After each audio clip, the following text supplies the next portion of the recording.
I'm now pleased to introduce Victoria Harker, who will present the Owen B. Butler Education Excellence Award to Mike Petters. As Executive Vice President and CFO of TEGNA, Victoria is responsible for all of the financial functions and operations worldwide. She previously served as CFO at AES Corporation and, like Mike, has a passion for applying her leadership to education. Among her commitments, she is a trustee of Thomas Jefferson Trust at the University of Virginia. She also served as the chairman of the University of Virginia's Alumni Association Board. She's on the boards of Xylem, a water infrastructure company, and, of course, of Huntington Ingalls Industries, where Mike serves as president and CEO. Please welcome Victoria Harker.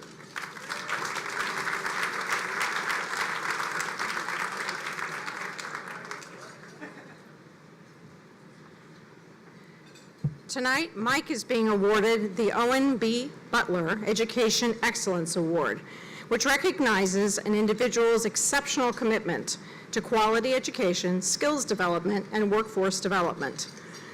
It was established in honor of Owen Butler, Chairman and CEO of Procter & Gamble, as well as former chair of the Council for Economic Development by his son, Brad. He was known as the CEO for children. Owen was a passionate advocate for early childhood development as crucial to the child's ability to learn, and that corporate America must support that ideal.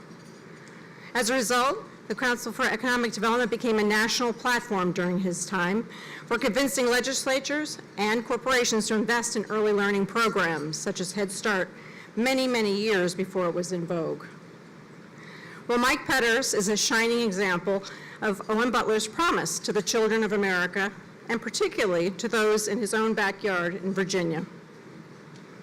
Mike himself was the beneficiary of just such an investment by family and community that cared deeply about his development and valued education. I'd now like to share something a bit more personal about Mike, just for context, and these are his own words from a 2014 speech to the Virginia Chamber of Commerce. Mike said, "I wasn't born predestined to attend the Naval Academy or to serve on submarines, much less build them. I grew up on an orange and cattle farm, the oldest of 6, 5 boys and a girl. My family was a farming family. Yet when I was in the 6th grade, my parents encouraged me to take the entrance exam for Jesuit high school that cost well beyond their means and was located 40 miles away. Not only was I accepted, but I earned a scholarship to work off half of the tuition by cleaning bathrooms and doing other odd jobs. I saved up the rest by working on my dad's farm in the summertime. I made the commute to school first with my uncle, then with my aunt, and later a neighbor. Attending that school as a teenager changed my trajectory. It changed my life. The question went from, are you going to college, to where are you going to college? Bottom line, education changed my life. Well, Mike went on to not only become successful in the Navy and achieve great things as the CEO of a Fortune 500 company, but his commitment to education remains steadfast today. For the past several years, Mike has donated all but $1 of his annual salary to the Huntington Ingalls Scholarship Fund, which provides preschool and college-level tuition for children of HII parents. Speaking of which, HII itself is no slouch in this regard. Its apprentice school has provided on-the-job training as well as educations to over 9,000 journeymen and women since 1919, enabling them to achieve great things on their own at Newport News and Ingalls and well beyond. Likewise, Mike himself serves as the chair of the advisory board of the Dolphin Leadership Foundation, which has provided over 1,300 outstanding students, children of the submarine force, access to higher education, as well as vocational programs. These are bright children with exemplary merit who might not otherwise attend college. And apparently education is now a generational thing for the Petters family. Mike's wife Nancy is a career educator and preschool teacher, and his 2 daughters are following in her footsteps. They're all passionate advocates for childhood education, and in helping tomorrow's generation define Owen B. Butler's vision of the art of what is possible, with an early and better educated start in life. Please join me in congratulating Mike Petters on his achievement of this well-deserved award.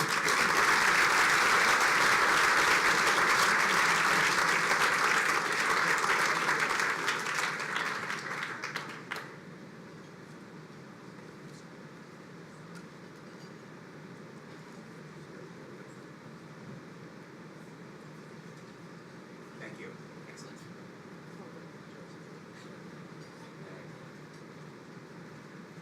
Thank you.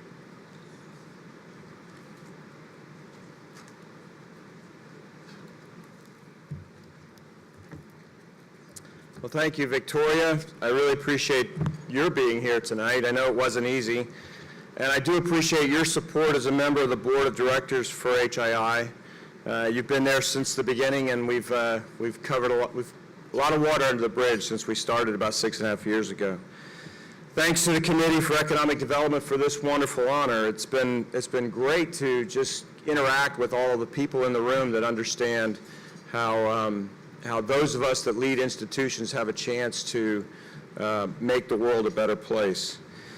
You know, receiving an award named for Owen B. Butler, a name synonymous with the commitment to early childhood education, is frankly pretty humbling.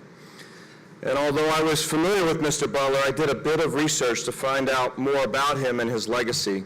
In 1999, a year after Mr. Butler died, the New York Times reported that he would be remembered for the idea that early childhood development is crucial to a child's ability to learn, and that corporate America should support that development. So when I read that, it was like discovering a kindred spirit. Of course, I also read about investing in our children and children in need, two of the seminal reports the CED published under Mr. Butler's leadership.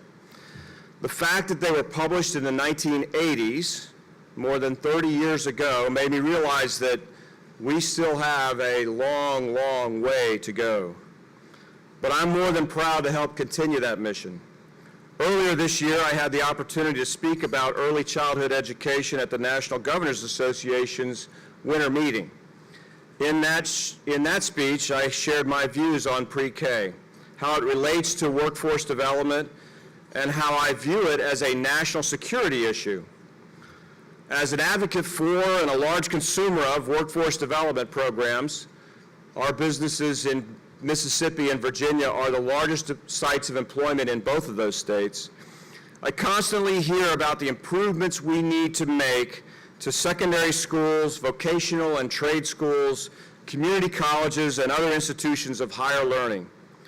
Those are all important elements of workforce development and certainly worthy of our time, our attention, and our investment. But as engineers and shipbuilders, we know that if a problem is not solved at the design stage, it will persist in the finished product. In other words, the earlier you fix the problem, the better the result. And that's why we started to invest in pre-K education programs. We believe that a love of learning will help a child succeed, not only in school, but also in life. Now, that's a long game investment, but it's one that we think is vital to ensuring the workforce of the future. And while all of this is very important, I also have more personal reasons for my passion in education at all levels. As Victoria mentioned, I grew up on an orange and cattle farm in Florida, oldest of 6. Started out in public school, but I didn't get to go to kindergarten. In those days, we went straight into the first grade. In 8th grade, when my parents encouraged me to take the entrance exam for a Jesuit high school, never mind the fact that the cost was well beyond their means or that the school was 40 miles away, not only was I accepted, but they had created the program where they were opening access to folks who didn't have the means to their opportunity. I saved up the rest of my wages from working on my dad's farm in the summers to pay my tuition. And because I attended that school, my whole life changed. As Victoria pointed out, I remember the very first day at Jesuit when I sat in the chapel and the president of the school, the principal, came out and he said, "The question today is, where are you going to college?" That was the very first time in my life that someone had asked me that question. Later, I didn't get into the Naval Academy on my first try. You know, maybe I'm one of those slow learners that has to do things a couple of times. But the U.S. Naval Academy Foundation thought enough of me to give me a $1,000 scholarship to attend Louisiana State University. On the only condition was that I would apply again to the Naval Academy. Now, back in those days, I'm showing my age, $1,000, that was about a third of the out-of-state tuition at Louisiana State. I'm not sure what $1,000 gets you out of state these days. So I did reapply. Yeah, maybe lunch, right? I did reapply, and the second time around I was accepted. And of course, the Naval Academy was another moment in my life where my life was changed. Now, I'm sure most of you in this room, if not all of you, have very similar stories of your own. There's nothing really unique in this crowd of my story. And as Victoria pointed out, my wife is a preschool teacher, and our two daughters have gone on to study and work in elementary education. In fact, our youngest, Caroline, teaches in Brooklyn. She would have been here tonight, but tonight is back-to-school night when she gets to meet the parents of her kids. And I insisted that that was a lot more important than coming and hanging out with this august group. And so that's where she is. I have sat in our daughters' classrooms and I've observed. And every time I observe them teach, I learn something. I see them developing the love of learning in 4, 5, 6, and 7-year-old children. And I am supremely confident that those children will benefit from the work that our children are doing. Not only will they benefit, but so will we, as in our businesses, our communities, our societies, and our country. Now, I'm a strong believer that our national security is dependent on a well-educated populace. When an aircraft carrier goes over the horizon, it represents everything that is good about America, and it is a statement of national purpose. From the industrial might of our shipyards and our suppliers, but also to those sailors that sail on it and the educational and cultural systems that create them. And the earlier we can formalize that education, the stronger our nation will be. So let me say one more thing about Mr. Butler. In reading about him, I noted that he started working at Procter & Gamble in 1945. And prior to that, he was in the U.S. Navy, which means he would have served during World War II. So it reminded me of something that my dad and that my siblings and I learned from our father when we were growing up. He always told us that we were darn lucky to be born in this country and that we should pay it back through some sort of service. Now, all 6 of us have served. My sister is still serving. But for those of you who have served, you know that being in the military is an education in its own right. And it's no coincidence that Franklin D. Roosevelt, who was president when Mr. Butler was in the Navy, said, quote, "Democracy cannot succeed unless those who express their choice are prepared to choose wisely. The real safeguard of democracy, therefore, is education." Thank you again for this wonderful honor, and thank you all for the important work that the CED does and that it continues to do. Thank you all very much.